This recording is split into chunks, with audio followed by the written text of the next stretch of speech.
Stock market recap. Today is Wednesday, July 17th, 2024. Got a basketball game tonight. The kids are coming. I got to represent. Wish me luck. But anyways, in the markets today, we saw, markets take a breather. Aside from the Dow Jones, that was the outperformer today. NASDAQ was down 2.5%. S&P was down 1 and something percent. But the Russell 2000 index held in stronger. It was only down 1%, okay? And biotech held up all right today. And one stock I like in that category, I mentioned in my video yesterday, is Cytokinetics, CYTK. They had a positive heart disease or something relating with the heart phase 3 trial. This was like 6 months ago.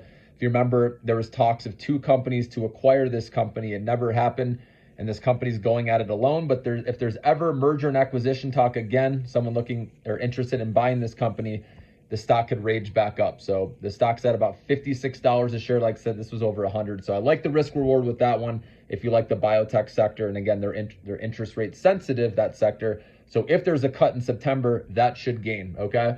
And then today we saw ASML was down 12%. They were the big loser. They reported earnings that beat for this quarter, but their guidance was kind of soft.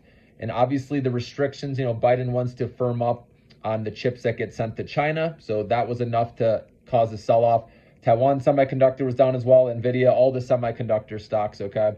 After a healthy rally for a while, they were due for some consolidation. Now, do keep in mind, Taiwan Semiconductor has earnings tomorrow, okay? So that could provide a rebound. Now, we know Trump made comments about, that Taiwan should pay for their defense. And I think that will blow over, especially if Taiwan reports good numbers. I think it'll give a lift to the semiconductors after they were in the red today. So keep your eyes on that. That could be a good day trade depending on what Taiwan Semiconductors reports. We know last month they had great numbers. So I expect this to be a good report and guidance to be healthy as well. So that could get things back on track, guys, okay?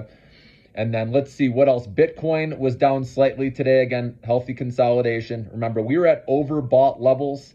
So we are due for a little correction. So this is healthy in my opinion. Now we don't know if it's going to last again tomorrow. It's going to depend on the initial jobless claims. Remember, tomorrow morning, 225,000 is what's expected. Last report, it was 222,000. So as long as we come in slightly above that 222 to show that, the labor market's cooling still slowly, that will be good for the narrative again of an interest rate cut in September. So we need to keep that going. And then the small caps eventually will bounce. But like I said, we don't know if it'll be tomorrow, Friday, but I do expect there'll be a second leg up with the Russell 2000. So a lot of this first leg up was shorts covering their positions, okay? So we saw a little short squeeze. So some consolidation is expected before the next leg higher. But just be patient, guys. This rotation, this great rotation that's happening is still in effect. And you're going to get rewarded if you hold on to these small caps. Unless you see way hotter than expected data, then this rally, like I said, it's eventually going to get back on track again. So like I said, you can't expect it to go up every day though, guys. Hopefully you know that. So this is the time where if you're not in, where you can nibble, dollar cost average into these names and build a position.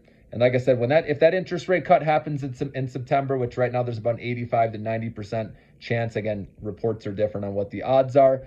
But if that happens, like I said, these stocks, these small caps especially, that have been left for dead and unloved for years, are going to be higher at that point.